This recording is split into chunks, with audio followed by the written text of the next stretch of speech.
আন্দোলনে আহতের কথা বলছেন না আজকের আহতের কথা? আন্দোলনে আহতকে দুইজন আহত আমার চ্যানেলে বক্তব্য দিয়েছে। জি। আমি তখন তৎক্ষণাৎ ওখানে উপস্থিত ছিলাম। জি। আমি এই একজন আসাদের পক্ষে এখন বসে আছে, ওনারও বক্তব্য নিয়েছি। ওনাদের একজন আমাদেরকে দুইজনই অভিযোগ করছে যে হান্নান মাসুদ সাহেব ওনাদেরকে বলছে যে হুয়াই ওইটার থেকে ক্ষিপ্ত হয়ে ওরা নাকি গ্যাদারিং সিস্টেম, এটা কতটুকু সত্য?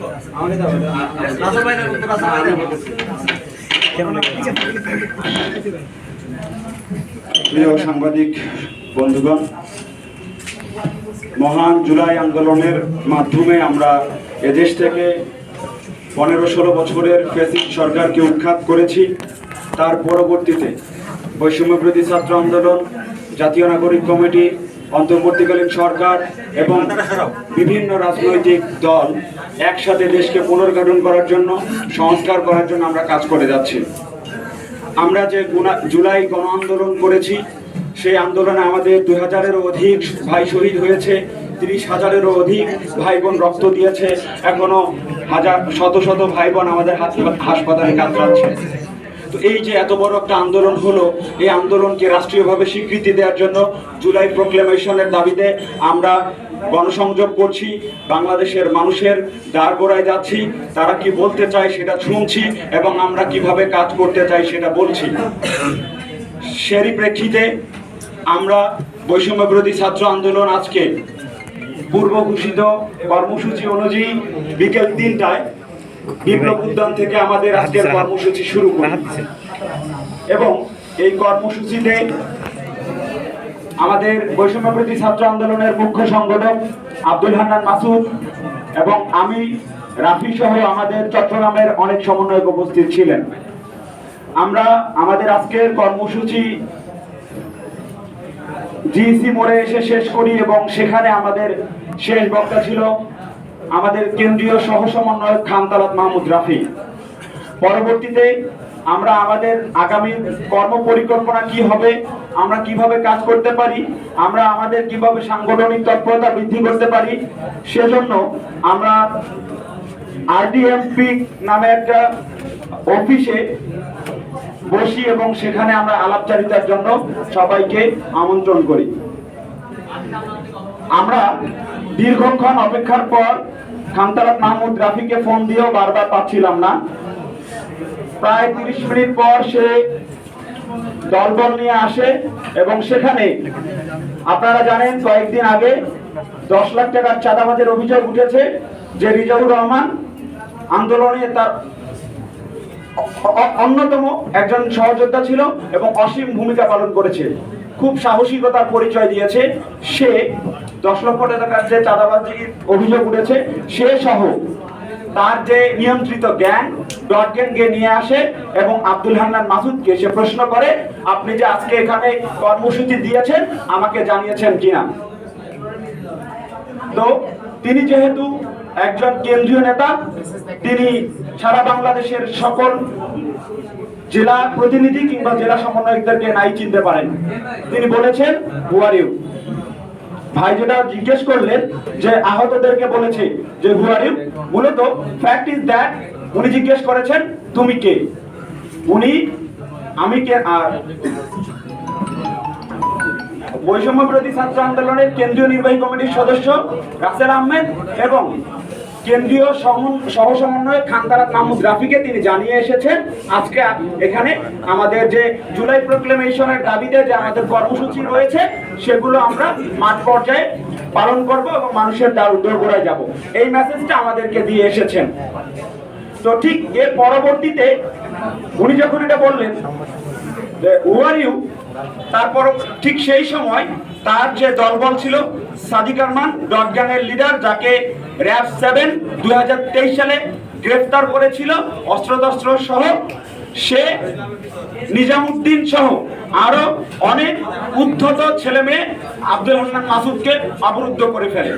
পরবর্তীতে আমি এবং আব্দুল হান্নান মাসুদ একটা রুমে আশ্রয় নেই এবং আমরা এখান থেকে প্রায় 1 ঘন্টা বের হতে পারি নাই। তারা বারবার আমাদের সেই আমাদের এক সহযোদ্ধা, আমাদের এক বন্ধুর অফিস RDMP আমরা যেখানে অবস্থান করছিলাম, তারা বারবার সেখানে স্লোগান দিচ্ছিল। এক পর্যায়ে তারা উদ্ধত হয় এবং সেখানে ভাঙচুর করে। সেখানে সিসিটিভি ক্যামেরা রয়েছে এবং তারা বিভিন্ন মিডিয়া সংক্রান্ত কাজ করে, বিভিন্ন ডকুমেন্ট সংক্রান্ত কাজ করে। আপনারা সেখানে সিসিটিভি ফুটেজগুলো যদি কালেক্ট করেন, সংগ্রহ করেন, তাহলে আপনারা ফ্যাক্টটা খুঁজে পাবেন আসলে সেখানে কি ঘটেছে। তো সেই জায়গা থেকে আমাদের জুলাই গণ আন্দোলনে যখন আমাদের গুরুত্বপূর্ণ 6 জন সমন্বয়ক ডিবি হারুনের হেফাজতে ছিল, আমাদের আন্দোলনকে যখন স্থগিত করার চেষ্টা করা হয়েছিল, ঠিক সেই সময় যে আব্দুল হান্নান মাসুদ, মাহিন সরকার, রিফাত রশিদ যারা গুরুত্বপূর্ণ ভূমিকা পালন করেছে, তাদেরকে তারা চট্টগ্রামে অবরুদ্ধ করে রেখেছে। এটা অনেক বড় ধৃষ্টতা, অনেক বড় উদ্ধত আচরণ। আমরা এটার তীব্র নিন্দা জানাই।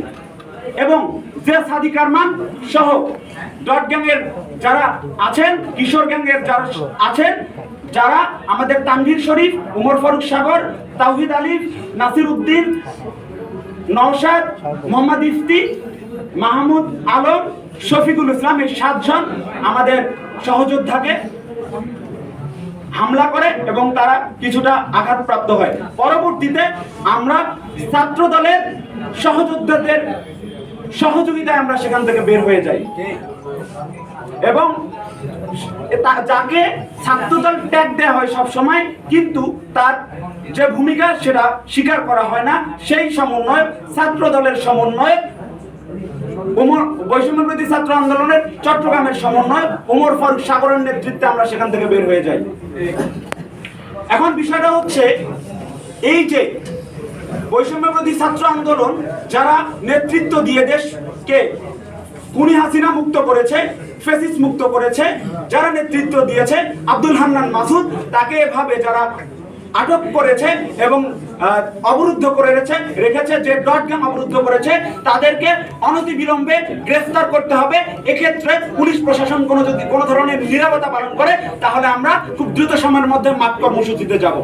আচ্ছা, সেটা হচ্ছে আপনারা যে ডট গ্যাংয়ের কথাটা বললেন, এখন যে ব্যাপারটা আসছে যে রেজাউর রহমান, যিনি আপনাদের আগে সহযোগিতা ছিলেন, আপনি বললেন আন্দোলনে ছিলেন, সক্রিয় ভূমিকা ছিল, সেই আজকে কি হলো, মানে বিরোধীকে বিলীন হয়ে গেল। সে এখন আপনারা বলছেন সে ডট গ্যাং, কিন্তু এই যে 10 লাখ টাকা চাবি, যেটা আমাদের টোটালি করেছিল, চট্টগ্রাম করেছিল, কারণ সেটা হচ্ছে যে ওই কি বলে যে আপনাদের বন্ধু থেকে শত্রু হয়ে গেল। আবার এখন যারা আছে তারা যে পরবর্তীতে আবার চাঁদাবাজি করে শত্রু হয়ে যাবে না। তাহলে আমি আপনাদের কাছে জানতে চাচ্ছি, আপনারা তো আজকে আপনাদের বিচার চাইতে এসেছেন, তাহলে আপনাদের বিচার সাধারণ জনগণ কি দেখুন, আপনি এটা নিয়ে আপনার একটা সমাধান, এই যে আপনারা ভিতরে ভিতরে যে কামড়াকামড়ি শুরু করেছেন, সরি টু সে কথাটা একটু অন্যরকম হয়ে গেল, এই যে এটার মানে এটার জন্য জনগণ কি করবে? জনগণকে জানতে চাচ্ছে আপনাদের কাছে, মানে আপনাদের বিচারটা জনগণ এখন দেখতে চাই যে আপনারা কি করবেন।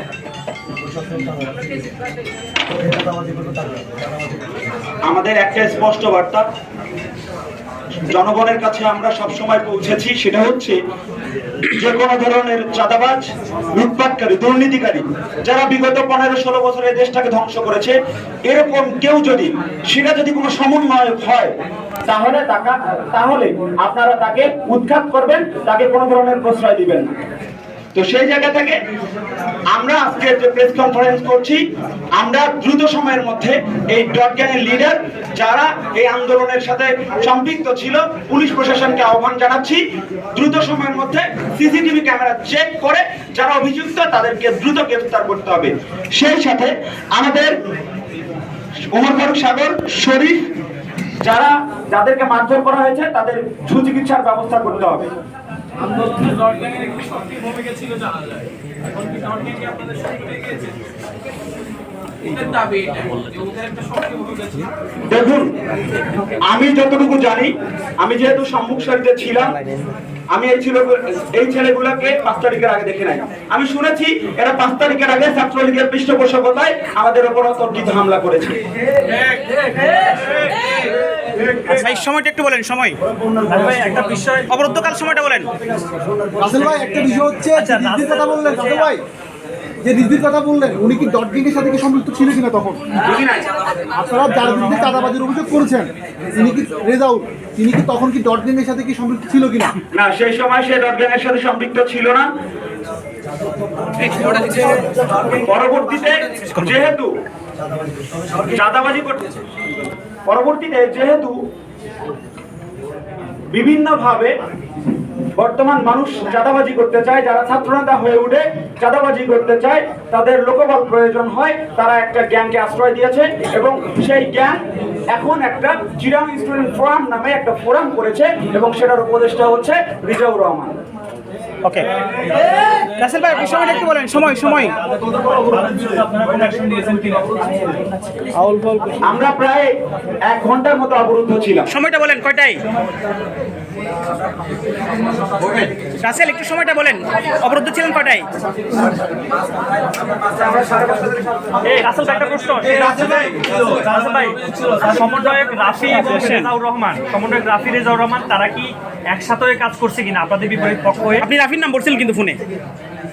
এখনো বলছেন রাফি রেজাউর তারা কি একসাথে কাজ করছে কিনা আপনি? আমি তো বললাম, আপনারা যারা পুলিশ প্রশাসন আছে তারা সিসিটিভি ক্যামেরা চেক করবে এবং ফ্যাক্ট চেকিং করার মাধ্যমে দোষীদেরকে দ্রুত সময়ের মধ্যে গ্রেফতার করবে। আপনারা পুলিশ প্রশাসনের যারা আছেন তাদের কাছ থেকেই আপনারা হচ্ছে সিসিটিভি ক্যামেরা